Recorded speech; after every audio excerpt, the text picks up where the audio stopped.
The phone sits there on the table, and it does not ring. You have looked at it more times today than you would ever admit to anyone. Maybe you have even opened it, found their name, let your thumb rest over it for a long moment, and then set it back down. Because the last time you reached out, there was no answer, or there was an answer you are still trying to recover from, and you cannot bear to be turned away one more time. So you sit in the quiet, and somewhere out there is a child you raised, a child you would walk through fire for, living a whole life you are no longer allowed to be part of. And the silence between you is the loudest thing in your house.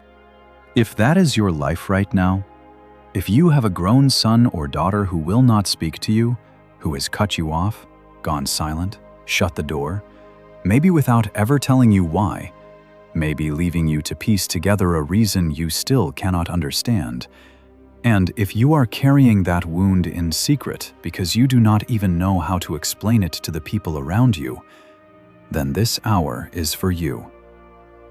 This is one of the deepest and most hidden griefs a human heart can carry, and almost no one talks about it, and you may feel utterly alone in it. You are not. And the God I want to tell you about tonight understands this particular sorrow more intimately than you can imagine. Because, in a way that will surprise you, He has lived it Himself. Maybe it has been months, maybe it has been years. Maybe there was a last conversation you replay constantly, or maybe the silence just thickened until one day you realized it had become a wall. Maybe you know exactly what they are angry about and cannot change it, or maybe you have been left to guess, sifting through the past for a crime you are not even sure you committed. However it came, you are here now, on the outside of your own child's life. And the ache of it does not lessen with time the way people promised you grief would. I am not going to hand you easy answers, because there are none, and you would see through them anyway. But I am going to sit with you in it honestly, and I am going to show you a God who is not standing at a distance from this wound, tapping His foot, waiting for you to cheer up, but who is closer to it than you are, because He has wept these exact tears over children of His own. Let me start by simply naming what this has been like, because the pain of estrangement from your own child is a specific agony, and most people who have not lived it have no idea what it does to a person. It is the silence, first of all, the silence where a relationship used to be, the messages that go unanswered or unread, the number that may be blocked now so that your words do not even reach them, the birthdays that come and go with nothing when you used to be the first to call, the strange, unnatural quiet of having a living child you cannot reach, as though they have moved to a country with no mail and no phones, except that they have not. They are right there, reachable by everyone but you. And the silence is a choice. And that is what makes it unbearable. And the silence is loud in a way that ordinary quiet never is. It speaks. Every day the phone does not ring. It says something. Every holiday that passes with no word, it says something.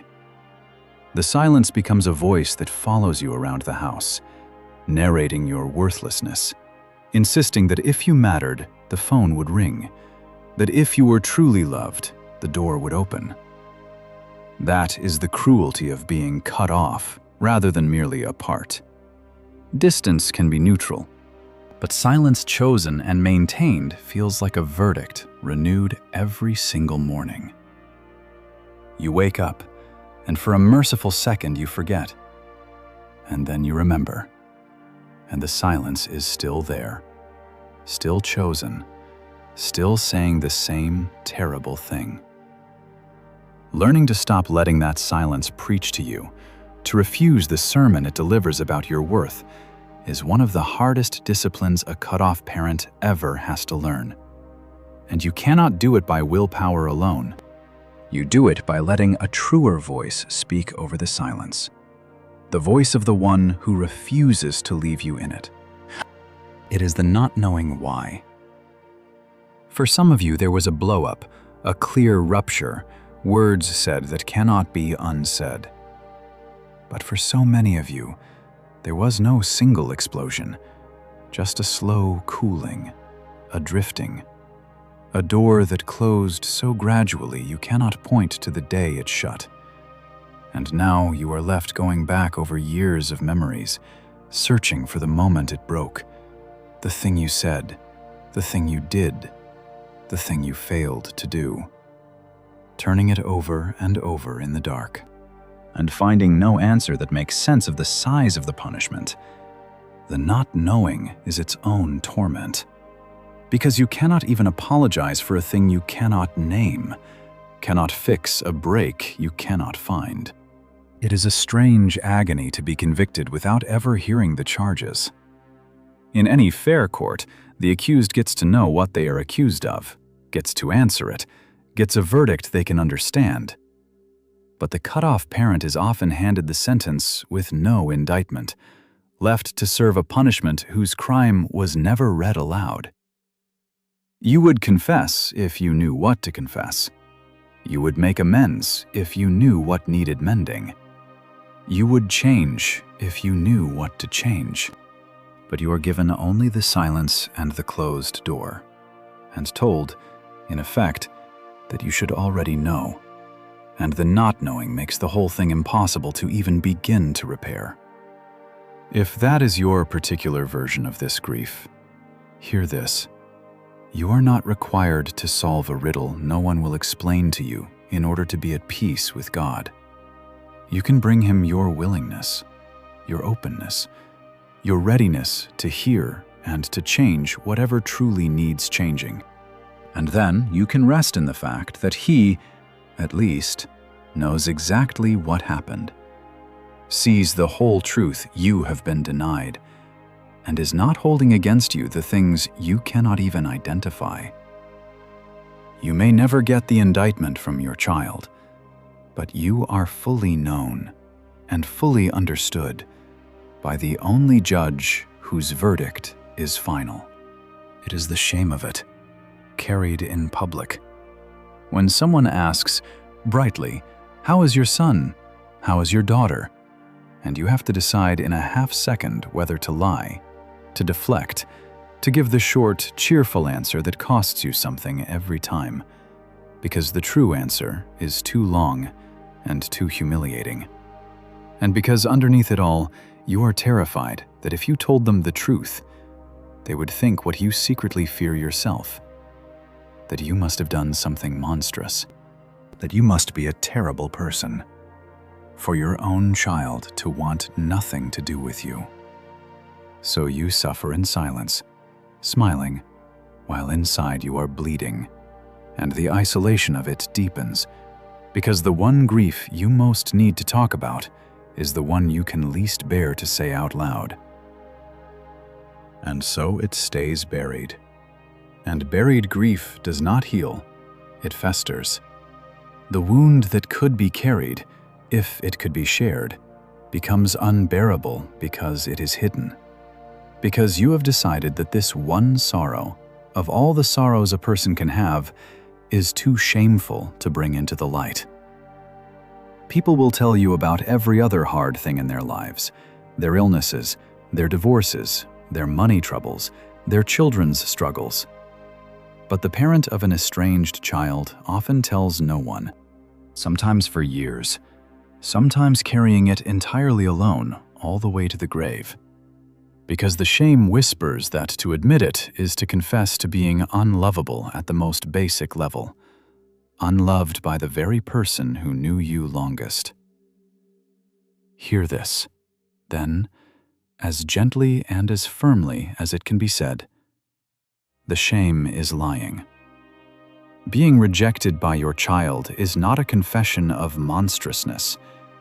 It is a grief, like other griefs, that deserves to be brought into the light and carried with help, not hidden in the dark and carried alone.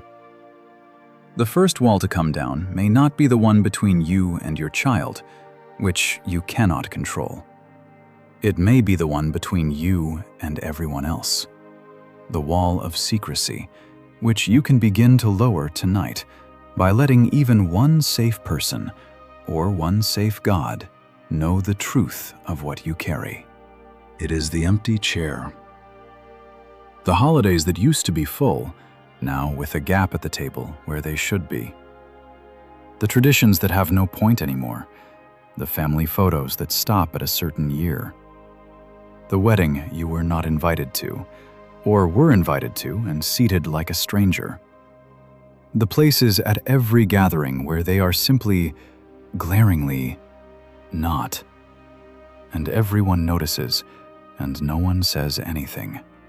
And you carry the weight of that absence through every celebration that is supposed to be joyful and now just aches. And the calendar itself becomes a minefield.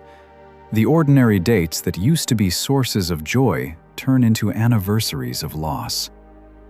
Their birthday arrives, and you do not know whether to reach out or stay silent, whether a message will be received as love or as intrusion. And either way, the day goes by heavy. The very holidays built to celebrate the bond you have lost become some of the hardest days of the year. Days you almost have to brace for. Watching everyone else post their family photos while you carry a wound no one can see. Even good news becomes complicated because your first instinct, after a lifetime of it, is still to tell them. And then you remember, and the small joy curdles into a fresh reminder of the silence. There is no clean season, no safe date, no holiday that does not have their absence stitched into it. If the calendar has become an enemy, you are not being dramatic. A lost child is woven into the whole fabric of a life, and there is no page of it where they do not belong. And you are not only grieving the present silence, you are grieving a whole future you had quietly assumed would be yours. The picture you carried for decades without even noticing it, of holidays full of grandchildren, of growing old, surrounded by the family you built, of your children near you someday, the way you have been near your own parents. An unbroken thread running on past your own life. All of it has been thrown into doubt, and the grief of that lost future is its own real loss layered on top of the present one. You mourn not only what is missing now, but what you always thought would be. That kind of grief, for a future that has been taken, is harder to name. Because no one else can see the thing you lost, since it never existed except in your hopes. But it is real, and you are allowed to mourn it, and the God who holds the future you can no longer picture has not stopped being able to write into it good things you cannot yet imagine. Even now, even here. And for so many of you, there is a second loss layered on top of the first, sharper even than the loss of the child. The grandchildren. Little ones you held, or never got to hold. Children growing up who do not know your face, who will not remember you, who are being raised to think of you as someone who does not matter, or as no one at all. You see their photos sometimes, on a screen, a school picture, a birthday, and you are not allowed to comment, not allowed to send the gift, not allowed to be the grandparent your whole heart is straining to be. And you grieve not only your child, but the babies on the other side of the wall. A whole branch of your family tree growing up in a yard you are forbidden to enter. And for many of you, there is a particular sting in not even being sure the choice is fully your child's own. Maybe a son married someone who slowly pulled him away, who made the price of peace in their home the cutting off of you. Maybe a daughter fell in with a way of thinking, a movement, a counselor, an online world that recast every ordinary imperfection of your parenting as a wound. every memory you treasured as evidence against you. Until the child you raised now speaks a language about you that you do not recognize and cannot answer. Maybe there is a story being told about you, to your own grandchildren, to mutual friends, to the rest of the family. A story in which you are the villain, and you are not in the room to give your side, and people you have known for decades are quietly choosing what to believe. There is a special helplessness in being convicted in a court you are not allowed to attend, sentenced on the basis of a story you never got to answer.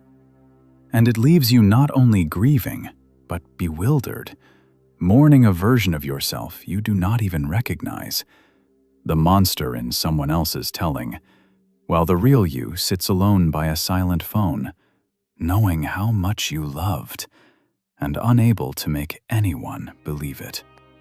It is the replaying, the endless replaying. Your mind will not leave it alone.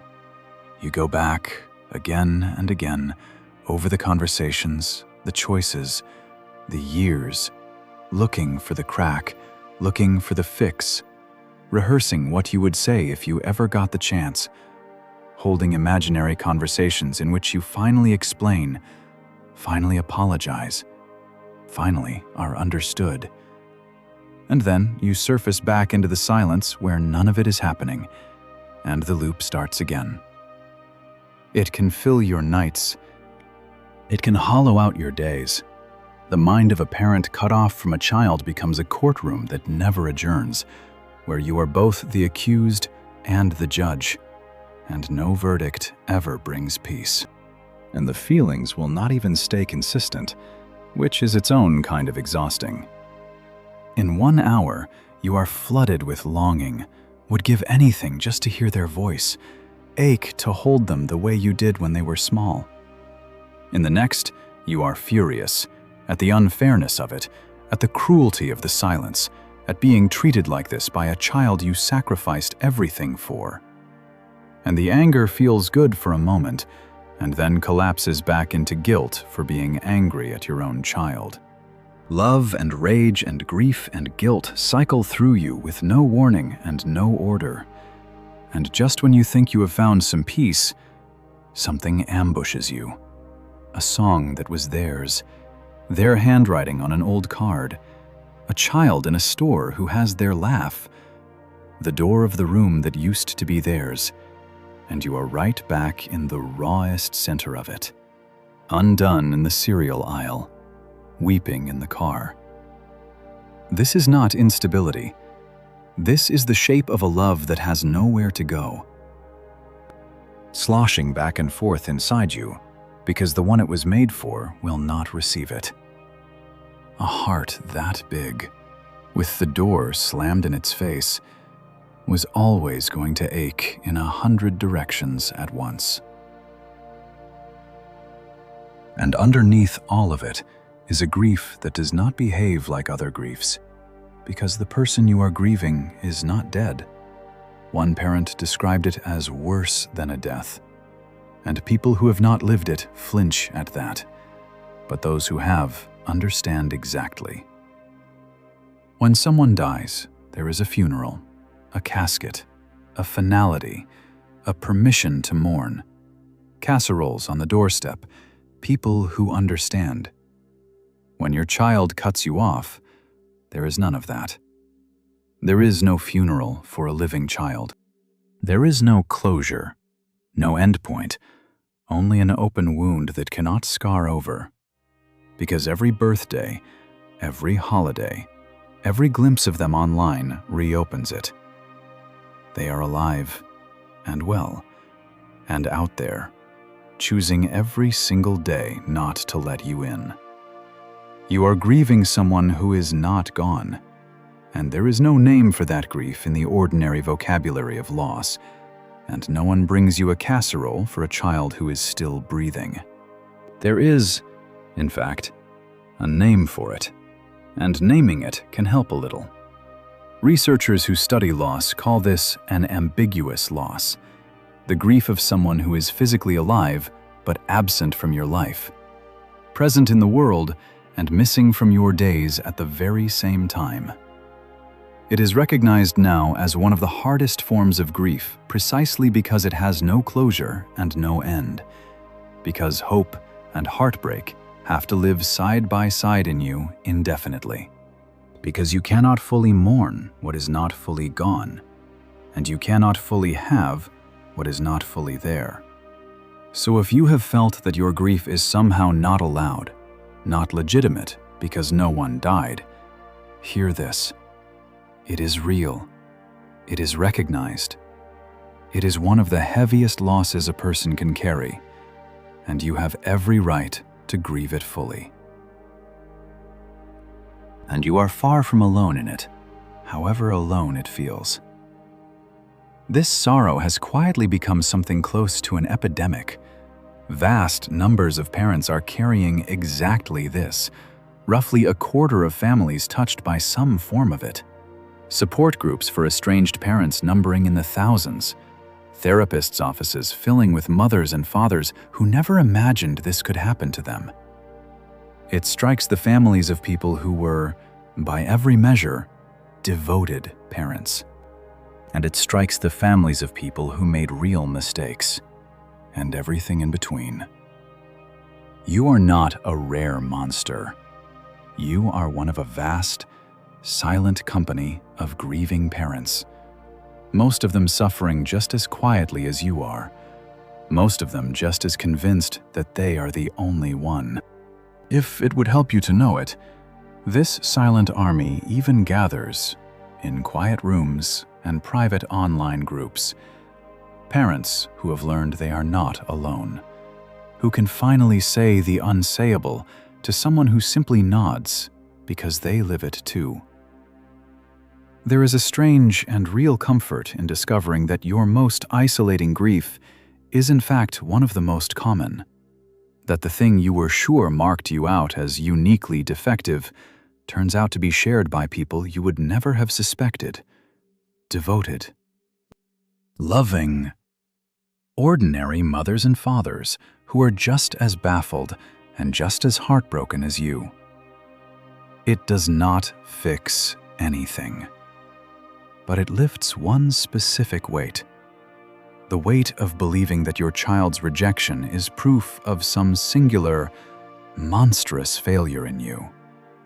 Because when you see how many good and loving people are carrying this exact sorrow, the lie that it only happens to terrible parents simply collapses.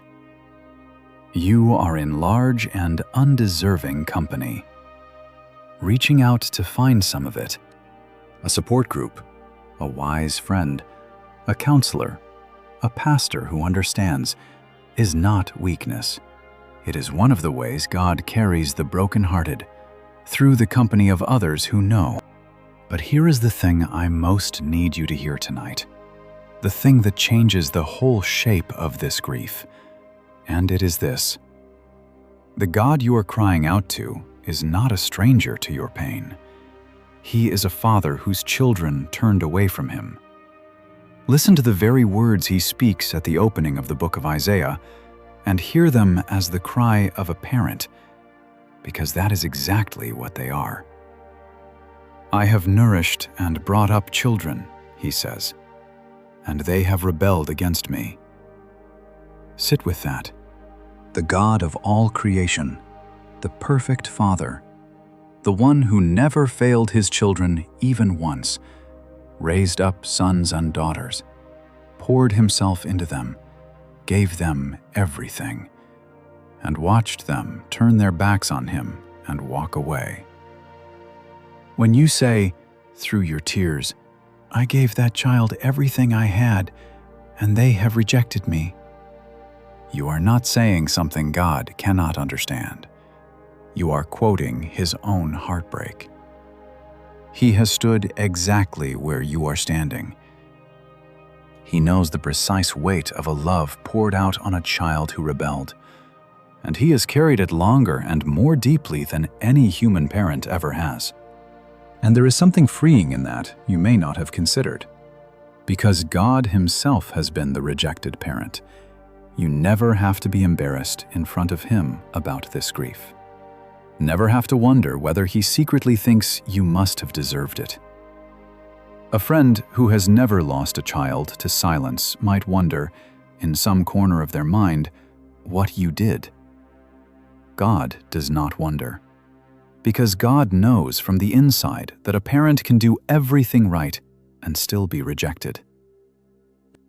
Since that is his own story, you can come to him with this wound completely undefended, with no need to explain or justify or prove you were a good parent, because you are bringing it to the one listener in the universe who has felt this exact pain in his own heart and who will never, ever add to your shame.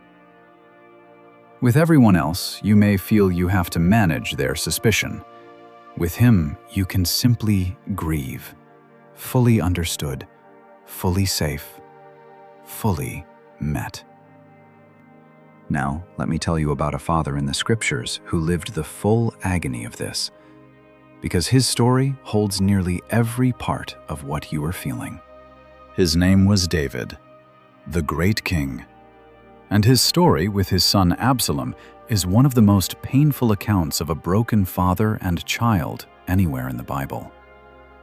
It did not start as a clean break. It started, as these things so often do, with a deep family wound, a terrible thing that happened to Absalom's sister, and David, the father, who should have acted, who should have brought justice and protection, did nothing. He let it go. And in that failure, a fracture opened between father and son that would never fully close. Absalom carried the hurt, and the resentment grew, and eventually it curdled into something dark, and the distance between them widened into a chasm. And here is the detail I want you to hold, because it will sound so familiar. There came a time when Absalom was living right there in the same city as his father, the same Jerusalem, walking the same streets. And the scripture says that for 2 full years he dwelt there and saw not the king's face.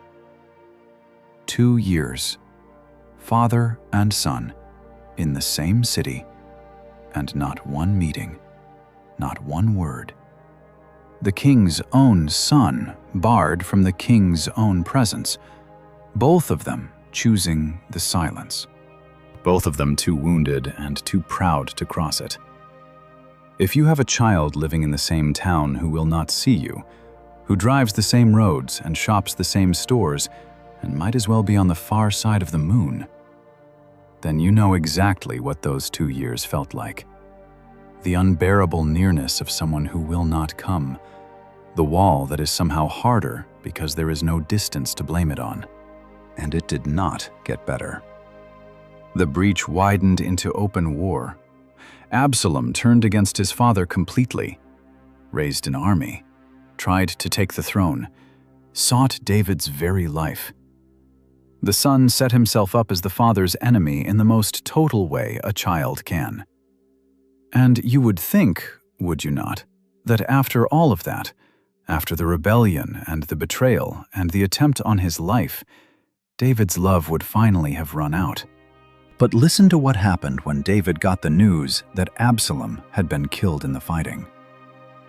This man, whose son had spent years rejecting him and finally tried to destroy him, did not feel relief. He was shattered. He went up to the room over the gate and wept. And as he went, he cried out the words that every grieving parent recognizes in their bones. "Oh, my son Absalom, my son Absalom. Would God I had died for thee. Oh, Absalom, my son. Would God I had died for thee."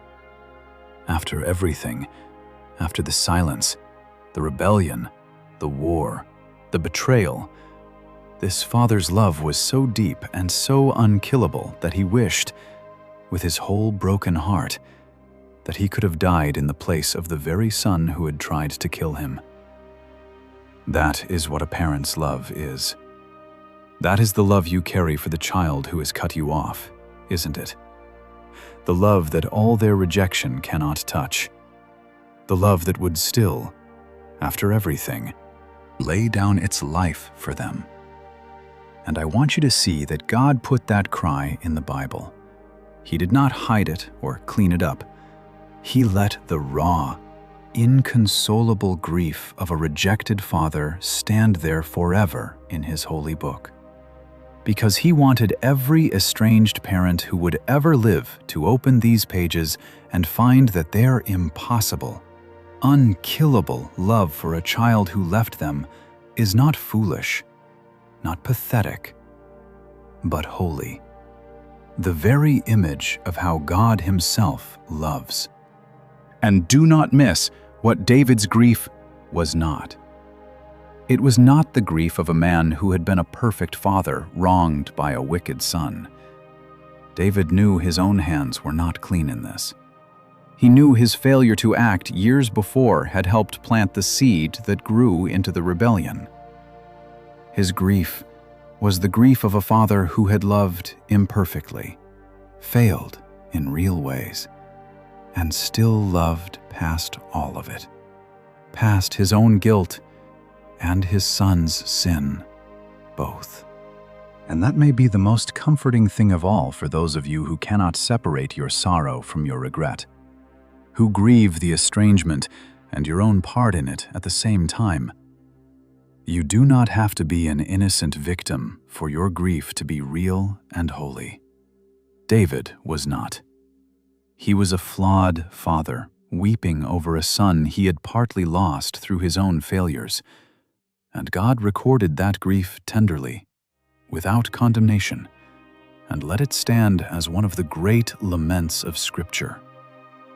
So your grief, tangled up as it is with regret and with what-ifs, and with things you wish you had done differently, is not disqualified by your imperfection.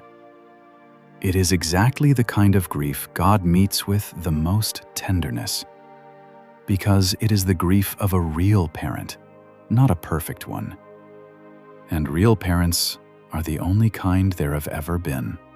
And there is one more thing in David's story that should reach you, the saddest and most hopeful thing at once. David never got his reconciliation. Absalom died estranged. There was no tearful reunion, no restored relationship, no second chance on this side of death. And yet, David's love and David's grief were not therefore meaningless or wasted. And David himself was not abandoned by God in his loss. The man who cried, "Would God I had died for thee," went on. He grieved and was rebuked for grieving too long in a way that endangered his people. And then he rose and kept living, and kept being held by the God who had never left him through any of it. So if you are afraid that your story might end like David's, without the reunion you long for, hear this. Even an estrangement that is never healed on earth does not have the final word over your life or your child's eternity. And it does not put you outside the love of God. David lost his son and kept his God. The unhealed wound was real, and so was the grace that carried him through it and beyond it. Whatever your story turns out to be, that same grace is large enough to hold both the loss and the one who suffers it. Let me pause here for just a moment, because I know this is reaching into a place most of you keep locked away. If you are carrying the silence of an estranged child tonight, you can write one word in the comments, just the word "here," so that this grief you hide from everyone is set down just once, somewhere, witnessed by others who carry the same secret weight. There are more of us in this quiet company than you could ever guess. Now, let me tell you what God's heart is toward the children who walk away, because it is the most hopeful thing I can give you. If you want to know how God feels about a child who has turned from him, listen to him in the book of Hosea, where he speaks about his wayward people with the open, aching heart of a parent who cannot stop loving. When Israel was a child, he says, "Then I loved him." He remembers the beginning, the way you remember your child small, and then this, almost unbearably tender. I taught Ephraim to go, taking them by their arms. Picture it, God describing himself, bending down to teach his child to walk, holding the little arms, steadying the wobbling steps, the way you once held yours. He remembers all of it. And then his children grew and turned away and broke his heart, and you would expect wrath. And instead you get this cry, the cry of a parent who will not give up. How shall I give thee up? How shall I let thee go? My heart is turned within me. My compassions are kindled together. How shall I give thee up? That is God, looking at the child who left him, unable to harden his heart, his whole inner being turning over with longing and love. That is the heart of the Father you serve toward every prodigal, and it is the heart he is forming in you. And it is not a weakness. The refusal to stop loving a child who left is the most God-like thing about you. And notice that God's love in that passage is not a vague, sentimental feeling. It is specific, and it remembers. He remembers teaching the child to walk. He remembers the small arms, the first steps, the healing of hurts the child never even knew about. Parents carry exactly that kind of memory, and the estranged parent carries it like a wound. Because you remember it all. The midnight feedings, the fevers you sat up through, the school plays, the scraped knees, the 1,000 invisible acts of love your child has no idea about or has chosen to forget. And it can feel unbearable that all of it counts for nothing now, that years of pouring out love have been erased from the record by the one you poured it into. But it is not erased from God's record. He saw every bit of it, and he treasures it. And he, who taught your child to walk through your hands, has not forgotten one moment of the love you gave, even if your child has. Your years of love were not wasted just because they are unacknowledged now. They are kept, and counted, and known by the God who specializes in remembering exactly what everyone else forgets. And that includes the prayers you have already prayed, the tears you have already cried, the nights you have already spent awake interceding for this child. None of it has evaporated. We tend to imagine that prayers for a situation that has not changed were somehow failures, that the years of asking with no visible answer were poured out for nothing. But the scriptures picture our prayers as kept, gathered, stored up before God, not one of them lost. Every time you have lifted your child's name, every ache you have turned into a petition, every wordless groan when you could not even form a sentence, all of it is held by God, accumulating, working in ways the silence cannot show you. You are not starting from zero each night. You are adding to a reservoir of intercession that God is keeping for a child he has not forgotten, in a story that is not over. And there is more hope hidden here than you may have noticed, and it is the deepest hope of all. Because the God whose children rebelled against him did not simply sit in his grief forever. He did something about the estrangement. While we were still turned away from him, while we were still, in the Bible's own stark word, his enemies, he made the first move.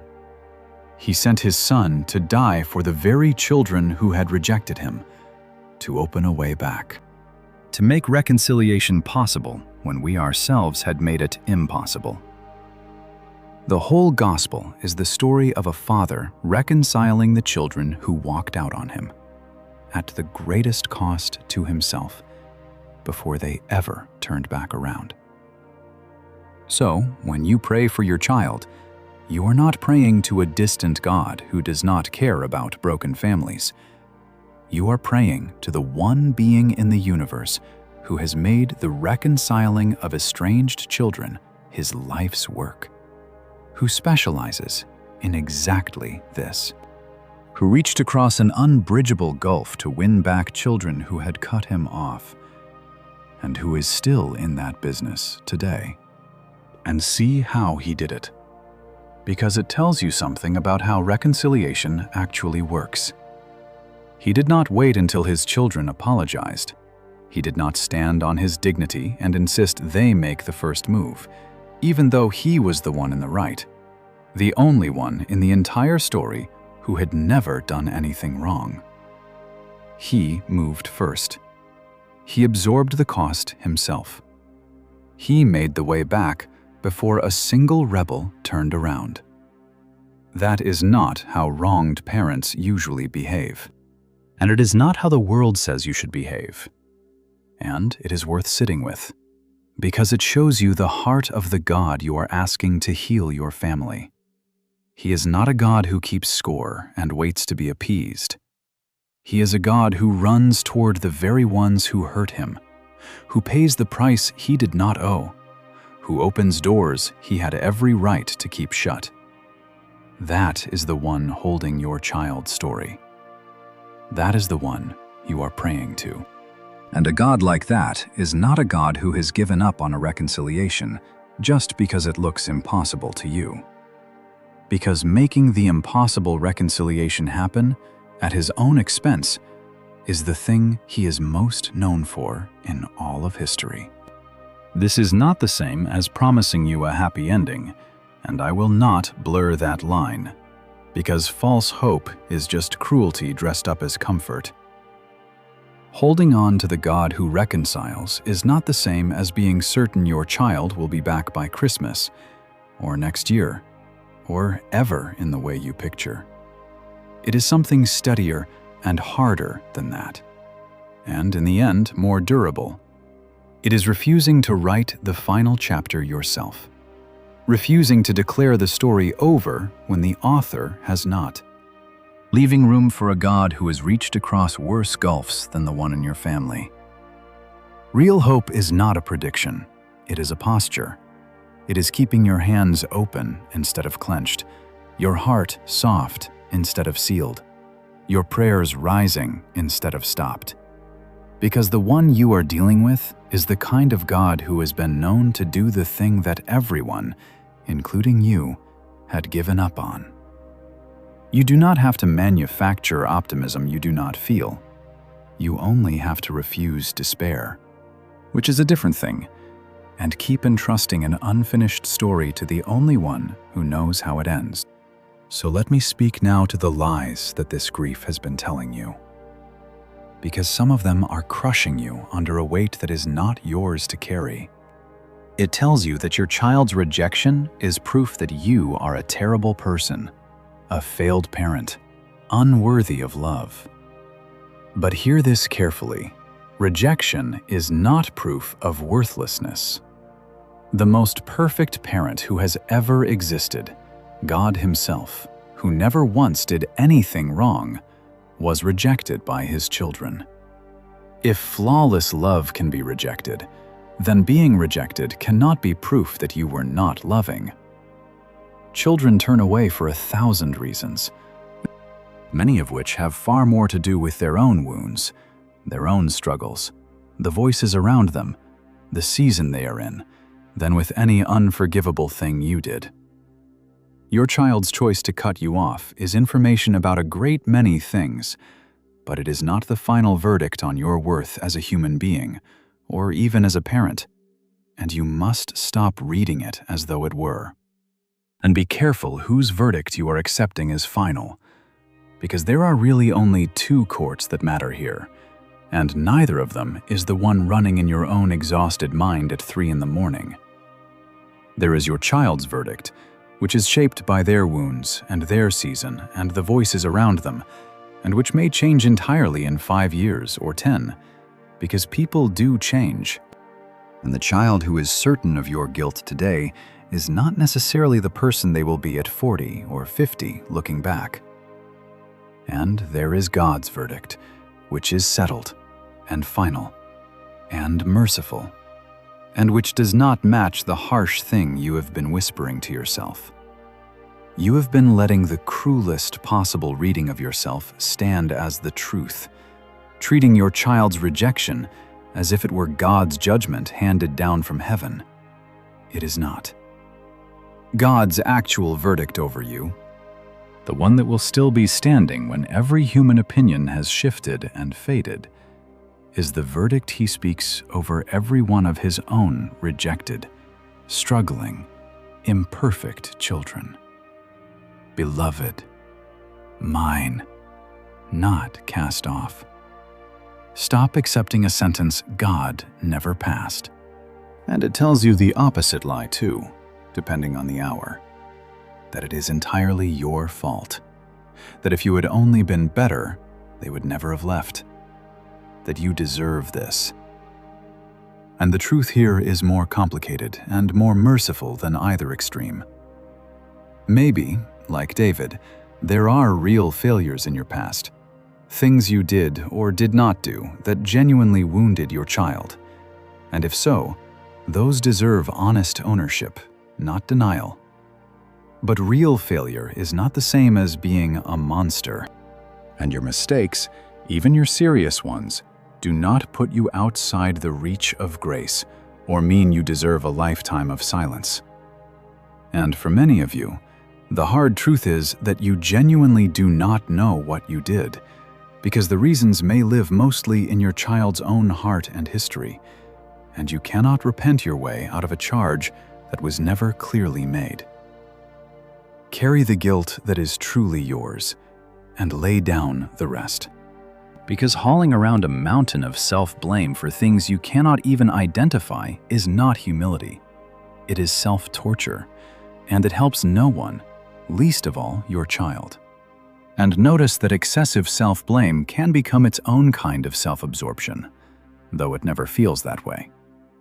When you make yourself the all-powerful cause of everything that went wrong, you are, without meaning to, erasing your child as a full person with their own choices, their own responsibility, their own freedom. Your child is not simply the product of your parenting, good or bad. They are an adult, a moral agent, a soul before God, who has made and is making their own decisions, for which they, not you, will answer.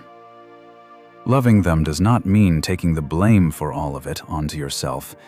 In fact, the most respectful thing you can do for your grown child is to grant them the dignity of their own choices, even the ones that wound you, rather than treating them as a helpless effect of your every parenting mistake. Carry your real part. Grant them theirs. That is not coldness. It is the truth. And the truth, even here, is kinder than the endless self-accusation that keeps you the center of a story that was never only about you. It tells you that to survive this, you must either chase them endlessly, groveling, abasing yourself, making yourself smaller and smaller in the hope of being let back in, or else you must harden your heart, write them off, declare yourself done. And both of those are traps. You do not have to grovel. You can offer a sincere apology for any real wrong, keep the door genuinely open, and then stop flinging yourself against a wall that only wounds you more. And you do not have to go cold. You can keep loving, keep the door open, keep hoping, without letting the obsession consume every remaining year of your life. there is a middle path. The path Hosea's God walks. The path of the father in the story who watched the road. A heart that stays open and tender and ready, while the feet stop running after someone who has asked for distance. Love that waits is not weakness, and love that will not chase is not coldness. It is the hardest and holiest balance there is, and God will help you hold it. And bitterness is the particular danger to guard against, because it disguises itself as self-protection. After enough rejection, the heart wants to close, to declare the child as good as dead to you, to wrap the wound in anger so it stops being able to hurt. It feels like strength, like finally taking back some control. But a heart hardened against your own child is not protected. It is poisoned, and the poison spreads into everything else, into your other relationships, your peace, your walk with God, your very face. Hosea's God shows the better way, a heart that stays soft toward the one who left, that keeps the wound open rather than sealing it with bitterness, that goes on loving even though loving hurts, because the alternative, a heart turned to stone, costs more in the end than the grief ever did. You can guard your peace without hardening your heart. You can stop chasing without stopping loving. Ask God to keep your heart tender even here, especially here, because a tender heart that aches is more alive and more like His than a hard heart that has stopped feeling. The goal is not to stop loving your child. The goal is to love them in a way that does not destroy you. And only God can teach you that. And let me say the honest, hard thing, the way a true friend would, because hollow promises are not comfort. This may not be fixed.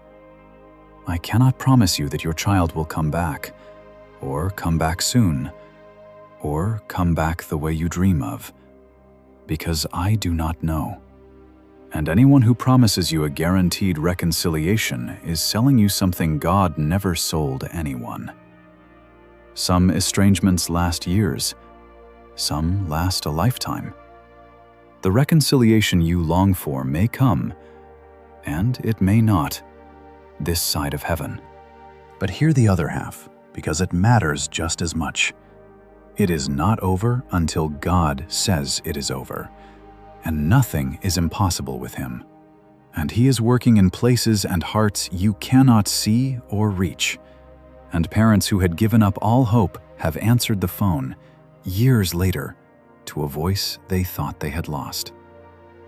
You do not get to know which story is yours, but you do get to entrust it to the only one who can actually reach your child where you cannot. And you do get to refuse to let the not knowing harden into despair. And there is one more honest thing that has to be said, even though it is hard, because love tells the whole truth. For some of you, your child's distance, painful as it is, may be something they genuinely needed, at least for a season, to heal, to find their footing, to work through things that involve you but are not about punishing you. Not every estrangement is a cruelty done to an innocent parent. Some are a wounded person's clumsy attempt to survive and grow. And the most loving thing you can do is to respect the distance they have asked for, even while you keep the door open. To let them have the room they need without making them pay for it with guilt. This does not mean the relationship is over, and it does not mean you did everything wrong. It may mean that the path back, if there is one, runs through a season of space that you will have to grant in love rather than fight in fear. Trust God with the timing.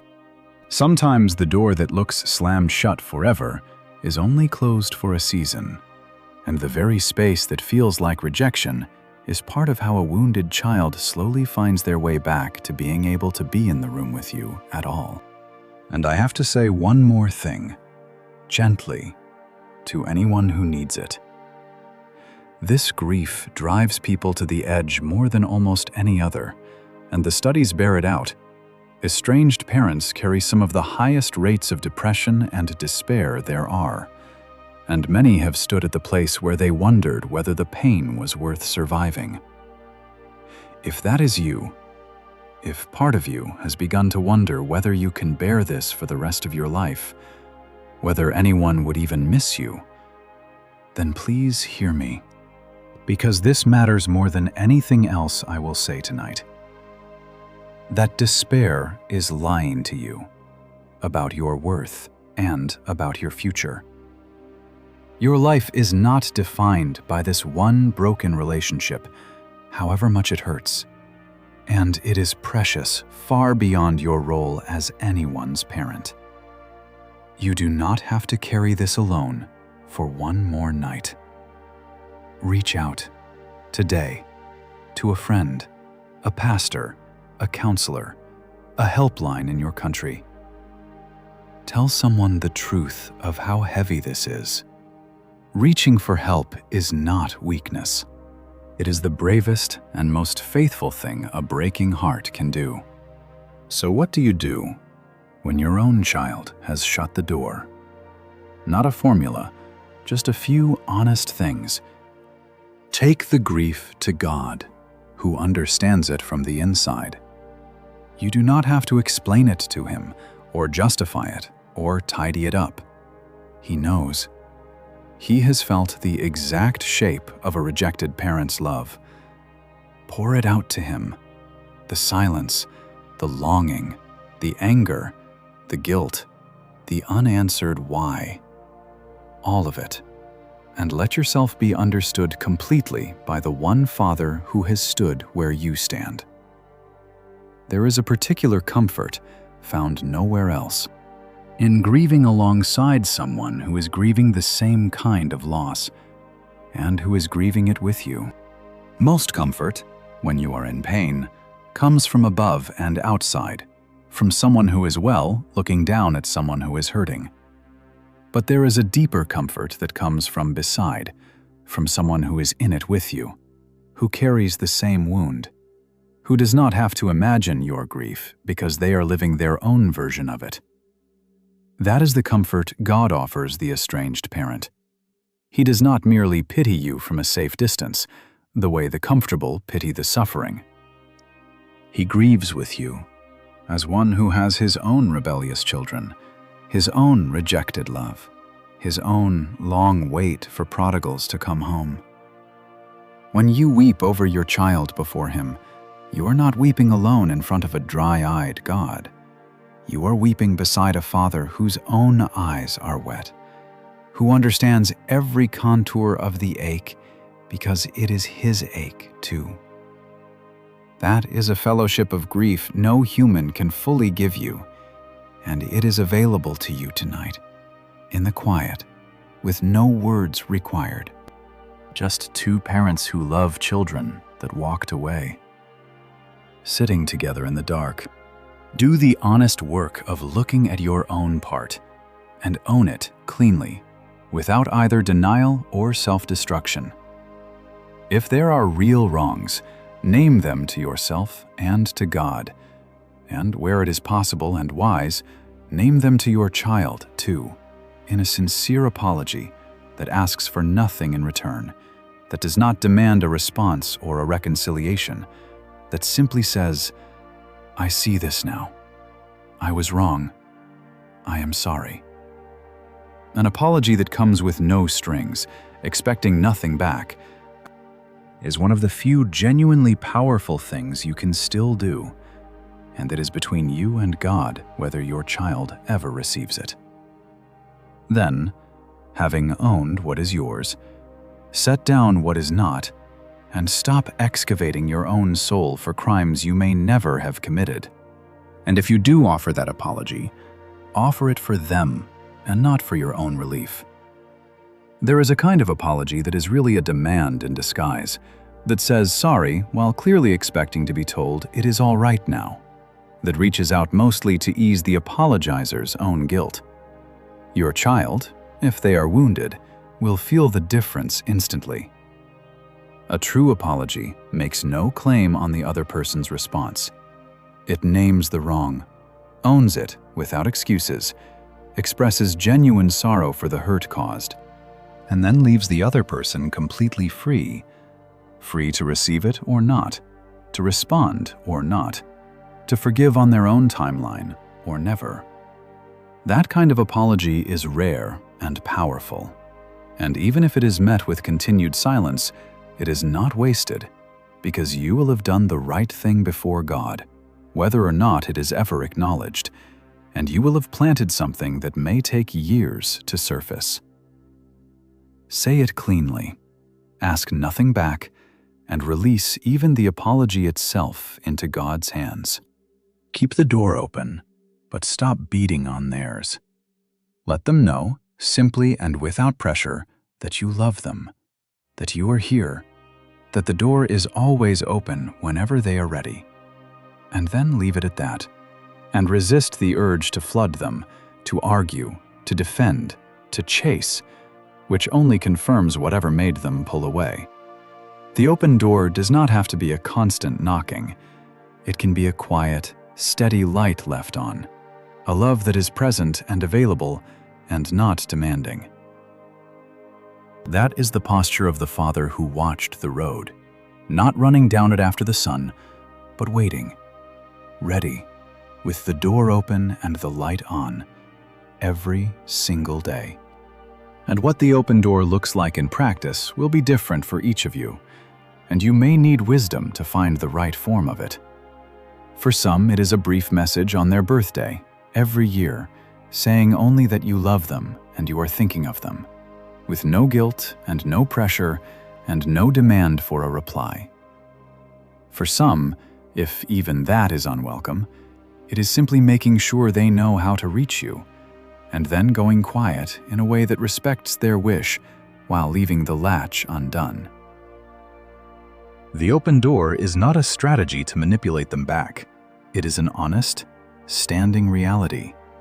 A love that has decided in advance that whenever they turn around, for whatever reason, in whatever year, they will find no wall on your side, no grudge waiting, no list of grievances to get through first. Only a parent who has kept the porch light burning the whole time. You cannot control whether they ever walk back up the path.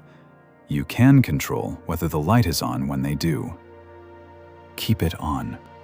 That is your part, and it is enough. And it is something even the longest silence cannot take from you.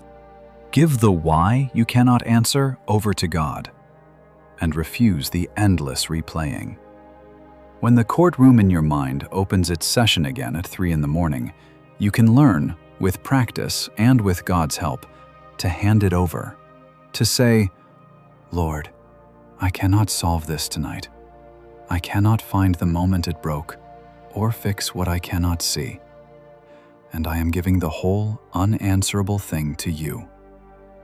The replaying promises that if you just think it through enough times, you will find the key. And it is lying. It only deepens the rut. Release it to the one who actually knows your child's heart, and let your mind rest. This will not be a one-time surrender, and you should not expect it to be. You will hand the why over to God in the morning, and by midnight, your mind will have stolen it back and started the interrogation all over again, and you will have to hand it over once more, and again the next night, and the next. That is not failure.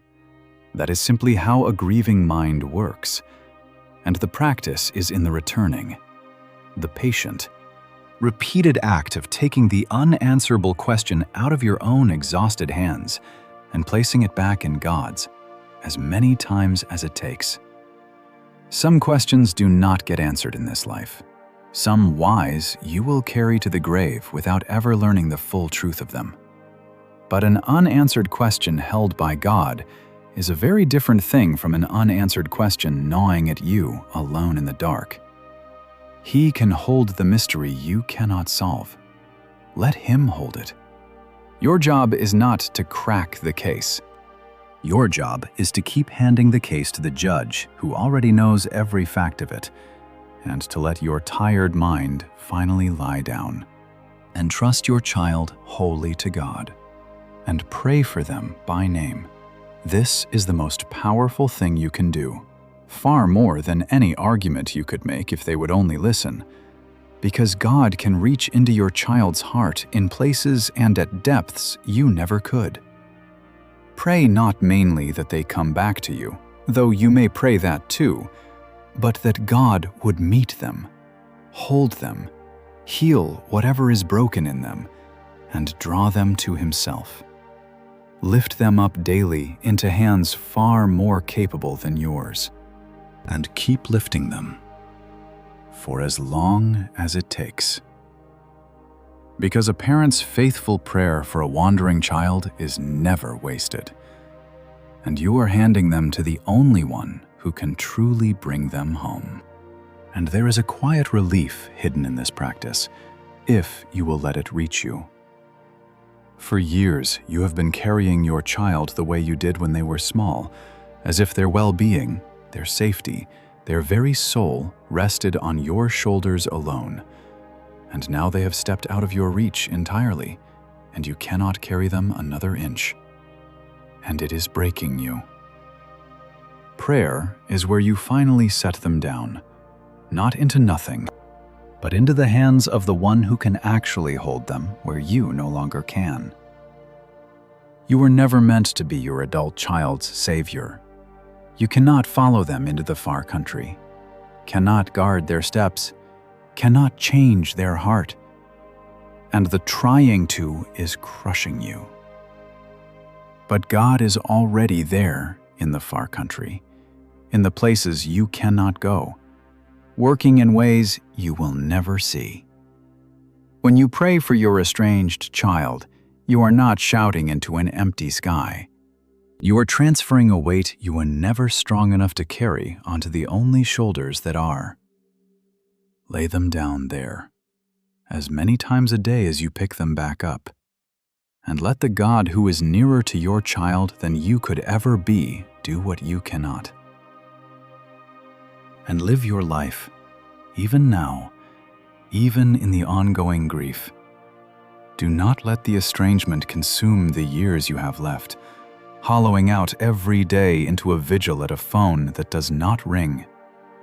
Your child's absence is a real and heavy loss, but it is not the whole of your life. And the God who is your Father wants you to keep living, keep loving the people who are in your life, keep finding the joy that is still findable. Keep being who you are, even while you wait and hope and grieve. Grieving an estranged child and living a meaningful life are not enemies. You are allowed, even commanded, to do both. And there may be guilt even in this, the strange guilt of catching yourself enjoying something while your child is estranged, laughing at a meal, savoring a sunset, feeling a moment of genuine happiness, and then the lurch, the feeling that you have no right to joy while this breach remains, that to be happy at all is somehow to betray your grief or to stop fighting for your child. Lay that guilt down too. Your misery does not help your child, does not bring them an inch closer, does not pay down any debt. Refusing every joy until they return is not love. It is just one more way of letting the estrangement consume what is left of your one life. Your child would not be served by your becoming a ghost who only waits. The people still in your life, the friends, the spouse, the other children, the grandchildren who do know you, the work and the beauty and the small daily mercies, all of these still deserve a living, present, loving you. You can hold the grief in one hand and a real life in the other. God is not asking you to choose. He is asking you to let Him carry the child you cannot reach, so that you are free to go on actually living, with the door still open and the light still on, but with a life that has not been swallowed whole by a silence you did not choose. Let me leave you with this, and then I will let you go. There is an image at the heart of all of this that I want you to fall asleep holding tonight. A father, standing where the road bends out of sight, watching. A father whose own children walked away from him, who knows the exact weight of the love you carry, because he carries it too, for children of his own who turned their backs and would not come. He did not stop watching the road. He did not harden his heart. He did not give up. And at unimaginable cost to himself, he made a way home for every child who would ever decide to turn around. And he stands there still, with the light on and the door open, the most patient parent in the universe, waiting. And here is the thing you most need to know, weary one. The thing that the silence in your house has been trying to make you forget. While your child has cut you off, your father has not cut you off, and he never, ever will. There is no silence on his end of the line. There is no blocked number, no unanswered message, no door closed against you. The very arms that taught your child to walk are open to you tonight. And the Father, who understands your grief better than anyone alive, is not on the far side of any wall. You spend your days aching toward a child who will not let you in. Tonight, let yourself be the child for a little while, and come to the one whose door is always open, who has been watching for you, who knows your name and your sorrow and every tear you have cried over the one you love. You are not the one who has been cut off. You are held. You have always been held.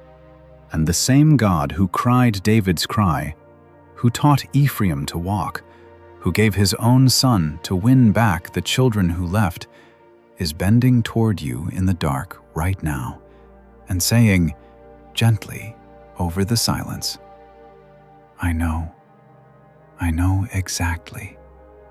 Bring it to me, my child, and rest. I have not let go of you, and I am not finished with the one you love. So tonight, set the phone down, the one that did not ring, and pick up the only line that is never busy, never blocked, never silent on the other end. Your child may not answer you tonight, but your Father always will. And while you wait for a voice you may not hear for a long time, let yourself hear the one voice that is speaking to you right now. The voice of the parent who has stood exactly where you stand, who watched his own children walk away and never stopped loving them, who turned his grief into a door and his son into the way through it. He is not waiting for you to fix your family before he will draw near. He is near already, in the silent house, in the sleepless dark, in the ache that has no name, holding the parent who is holding on to a child who let go. You have not been abandoned, even though it feels like the whole world has gone quiet. The God who keeps the light on for every prodigal is keeping it on for you, too, and he will keep it on for the one you love, long after you have run out of strength to keep it on yourself. Rest now. The watching does not all depend on you. There is a Father on the road who never sleeps, and he is watching that road for your child with a love even fiercer than yours.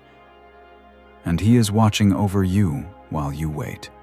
And when the loneliness of it presses hardest, remember that this God knows rejection not only as a father, but as a son. The same Jesus who told of the father running down the road to the prodigal was himself betrayed by one of his closest friends, denied by another, abandoned by nearly all of them in his darkest hour, and left to cry out, forsaken. He knows what it is to love people who walk away, to feel the kiss that betrays, the friend who will not stand by you, the silence of those who should have come. So there is no part of your wound that is foreign to him.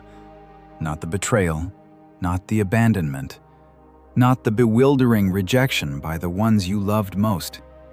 You are understood at every level by a God who has felt this from the side of the parent and the side of the rejected child both, and who came out the other side with his arms still open. He is holding them open now for you and for the one you are waiting for. On a road he is watching even more faithfully than you are.